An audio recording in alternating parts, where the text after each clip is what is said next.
आज निवडणुकीच्या रिंगणात उतरले, राजकारणात उतरले, काय सांगता? अक्षय आता खरं तर चौथी पिढी ही आता अलग झालं, पण या ठिकाणी मी काम केलेलं आहे.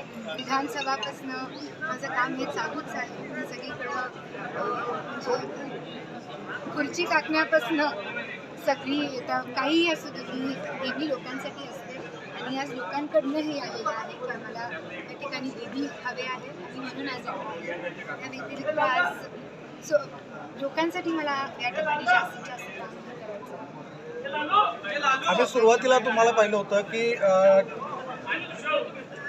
राहुल आवाडे साहेब लोकसभेची निवडणूक लढवणार होते आणि त्यासाठी तुम्ही कार्यकर्त्यांचा मेळावा घेतला होता आणि त्या कार्यकर्त्यांच्या मेळाव्यामध्ये तुम्ही तुमची भावना व्यक्त केली होती आणि त्या दिवसापासून तर आजपर्यंत आम्ही राजकारण बघतोय. तुम्ही कसं बघता त्या? खरं तर इथे पार्ट अँड पार्सल आहे, पण ते आता त्यांचं झालं आणि मी इथं खरं तर सोशल सर्व्हिसच्या लोकांसाठी काम करायचं आहे. हे डोक्यात ठेवून मी इथं आहे.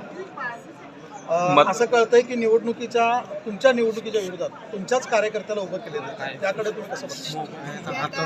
होणारच, त्याचं पार्ट अँड पार्सल सांगितल्यासारखं पार्ट अँड पार्सल. मतदारसंघाचा तुमचं हे काय असणार आहे? विकास मोलन माझं खरं बघितलं गेलं तर स्टार्टिंग विथ आपलं जे जिल्हा परिषदची शाळा आहेत त्याला आपण ई क्लासरूम कसं करता येईल, तिथं आपण जास्तीत जास्त स्कूल्स आहेत तिथं कसं काम करता येईल हे बघायचं आहे.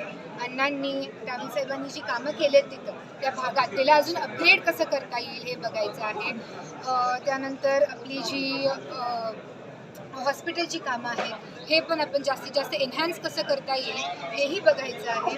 ही सगळी कामं आपल्याला जास्तीत जास्त रस्त्याची असू दे हे आपण जास्तीत जास्त कसं करता येईल हे बघायचं आहे आणि आपल्याला जी केलेली कामं आहेत त्याला अपग्रेड करायचं आहे आणि विकास आपल्याला कसं करता येईल जास्त ठेवून युवकांच्या आरोपी केला जातो तर त्याला तुम्ही कसे प्रत्युत्तर द्याल? सॉरी, आपल्यावरती घराणेशाहीचा आरोपी केला आता जातो. ते पार्ट तेच सांगितले, जरी आता सगळ्यांवरती होतंयच, राहुल साहेबांवरती झालं होतं, अण्णांवरती, आज काम आपलं हे बोलते आपल्यासाठी आणि काम माझंही आतापर्यंत आहे म्हणून मला भाजपकडनं ही संधी मिळालेली आहे. खरं तर मग त्याच संधीचं सोनं मी या ठिकाणी करीन एवढी मी खात्री देते. एक कार्यकर्ते म्हणून तुमची ओळख आहे, उमेदवार मिळाले, काय सांगाल त्याबद्दल?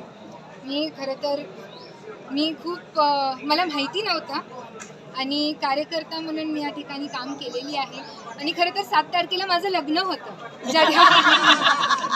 मग लग्न या ठिकाणी आपण पुढं घेतलेलं आहे. पुढं आता आपलं निकाल असणार आहे 7 तारखेला.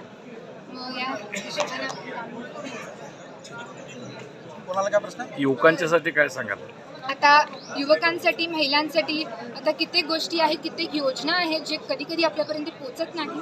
मग ती योजना असू दे किंवा जे गोष्टी आहेत ते आपल्यापर्यंत जे गॅप आहे ते ब्रिज करीन मी या ठिकाणी. माझं प्रयत्न हे असणार आहे आणि त्या व्यतिरिक्त म्हणजे कित्येक अशी गोष्टी आहेत महिलांसाठी जरी असलं तर महिलांसाठी घरी बसल्या बसल्या कामं आपल्याला उपलब्ध करून द्यायची आहेत आणि अशी कित्येक गोष्टी आहेत आणि हे मी या ठिकाणी मी या ठिकाणी माझा प्रयत्न असेल लोकांपर्यंत हे पोहोचवणं. आता काही मित्रपक्षाने काही फॉर्म भरलेले आहेत, तुम्ही त्याबाबत तुमची भूमिका काय असेल? भरणार की सगळ्यांचा हक्क आहे. धन्यवाद, थँक्यू.